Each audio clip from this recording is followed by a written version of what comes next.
बाबा पारेश्वर बाबा कहीं कौ कमलू चली जाऊँगी हजार हजार वर्ष तलर बाबा पारेश्वर बाबा आज चलतु से पारेश्वर बाबा को दर्शन कर मंदिर ना कह हाँ हाँ जाऊँ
ठीक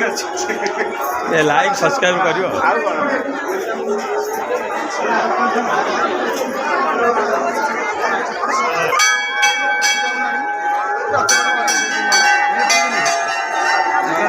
वीडियो करते ना कौन जाके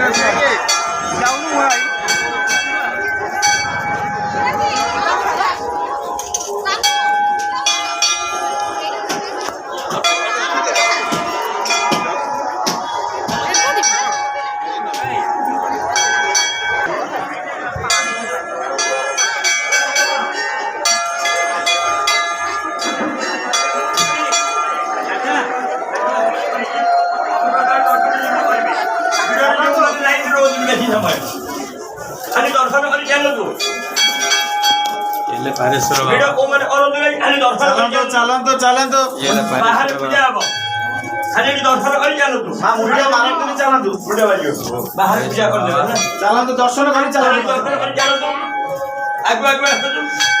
देखिले तो पारेश्वर बाबा को ये से पारेश्वर बाबा पाताला फुटी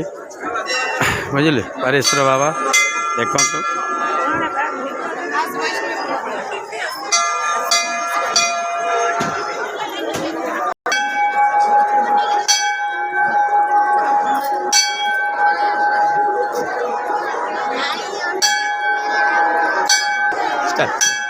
पारेश्वर बाबा केते वर्ष आस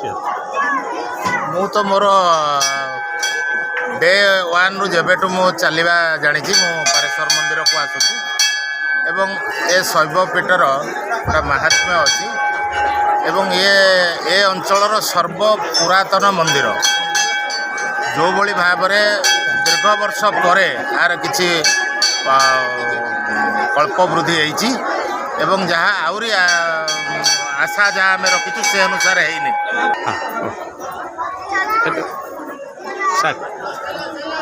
ये मंदिर सुभाष बोसकर पैतृक संपत्ति उपरे मंदिर मंदिर ये गोटे ठाकुर कौन वर्णना कौन जहाँ आगठू बर्तमान बहुत उन्नति होता ठाकुर आशीर्वाद एवं समस्त भक्त समाज आशीर्वाद धन्यवाद मंदिर परिकल्पना जो भाव होता यार निजस्व पुष्करणी यार ठाकुर लीला खेलापाई सफिसीयंट